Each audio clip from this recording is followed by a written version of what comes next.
Hello everyone, welcome to अक्षांश classes. तो हम डिस्कस कर रहे थे भाई मॉडर्न प्रोडक्ट टेबल। उसके बाद हमारा नेक्स्ट टॉपिक आता है nomenclature of elements with atomic number greater than 100, यानी वो एलिमेंट जिनका एटॉमिक नंबर ग्रेटर देन 100 है उसके बारे में डिस्कस करेंगे। तो यहाँ पे देखो क्या हुआ, उस टाइम पे ना बड़ी कंट्रोवर्सी चल रही थी। जैसे कुछ साइंटिस्ट ने किसी एलिमेंट का नाम कुछ और रख दिया, दूसरी कंट्री वालों ने कुछ और रख दिया, मतलब कंट्री के अकॉर्डिंग नाम रखे जा रहे थे। तो देखो ये हमारी मॉडर्न प्रोडक्ट टेबल है, इसको मैं किसी एक दिन बोर्ड में अच्छे से एक्सप्लेन करूँगी क्या है ये। उसके बाद देखो यहाँ पर क्या हुआ, जैसे इसमें यही दे रखा है पैराग्राफ में कि कोई एक नया एलिमेंट डिस्कवर हुआ अमेरिका में, तो उन्होंने उसका कुछ और नाम रख दिया। हो सकता है उसी सेम से मिलती जुलती प्रॉपर्टी का कहीं और हो गया, तो उन्होंने उसका नाम कुछ और रख दिया। तो इसी प्रॉब्लम को सोल्व करने के लिए IUPAC ने क्या करी, रिकमेंडेशन दी कि भाई इनका नाम कैसे रखना है। तो देखो उन्होंने डिजिट दी, इन डिजिट्स के लिए ये लेटर बोले जाएंगे और ये उसकी एब्रीवेशंस होंगी। जैसे मुझे बोल दे कि भाई 101 का क्या होगा, तो 101 हम इनका यूज़ करेंगे, अन, नील, अन, इस तरह से उसका यूज़ करके हम उसका नाम लिखेंगे। तो देखो जैसे यहाँ पे 101 है, अन, नील, अन, ईएम पीछे सबके लगाना ही है, तो ये हो गया। ठीक है, उसके बाद नेम बताया था, जैसे अन का यू लिखना था, नील का एन लिखना है, फिर अन का यू लिखना है। और IUPAC ऑफिशियल नेम है इसका मेंडलीवियम, सिंबल है MD। ऐसे अगर 102 का लिखना है तो उसे क्या लिखेंगे, 102 अन नील बियम। ठीक है, ऐसे लिखेंगे। उसका IUPAC नेम होता है नोबेलियम।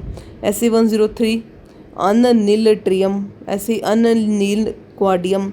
ये जो टेबल दे रखी है ना, यहाँ से लिया इन्होंने, इनका यूज़ करके नाम लिखा जा रहा है। और ये फिर ये एब्रीवेशन यहाँ पे यूज़ करी गई है। ठीक है, और ऑफिशियल नेम इनका ये है आज भी एज इट इज़।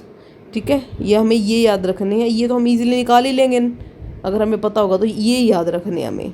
ठीक है, क्योंकि 12th क्लास में आते हैं D&F ब्लॉक एलिमेंट्स में, वहाँ पर यूज़ होंगे हमारे ये, तो वहाँ से हमें याद करने होंगे। फिर अब देखो आगे,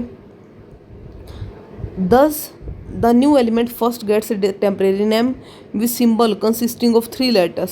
letter permanent name and symbol are given by the vote of IUPAC representative from each country. देखो स्टार्टिंग में क्या किया गया, उसका ऐसे नाम लिखा गया, जैसे बताया हमने अनिल, अनियम, ऐसे। उसके बाद क्या हुआ, उसका 3 letter का नाम लिया गया, फिर उसका एक परमानेंट नाम बना दिया IUPAC के जो रिप्रेजेंटेटिव थे हर एक कंट्री के, उन्होंने। उसके बाद देखो क्या हुआ आगे, अब आता है हमारा इलेक्ट्रॉनिक कॉन्फ़िगरेशन। अब हमें पता है आज के दिन कितने एटम डिस्कवर हो चुके हैं, एलिमेंट वो चुके 118। ठीक है, जो IUPAC ने अनाउंस कर दिए कि 118 एलिमेंट है।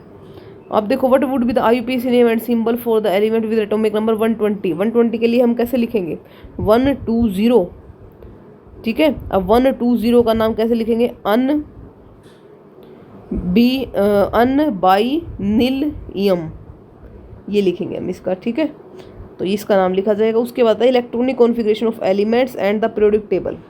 अब देखो भाई यहाँ पर इलेक्ट्रॉनिक कॉन्फ़िगरेशन को हम कैसे बताएंगे, वो करेंगे हम डिस्कस नेक्स्ट वीडियो में। Thank you and have a nice day.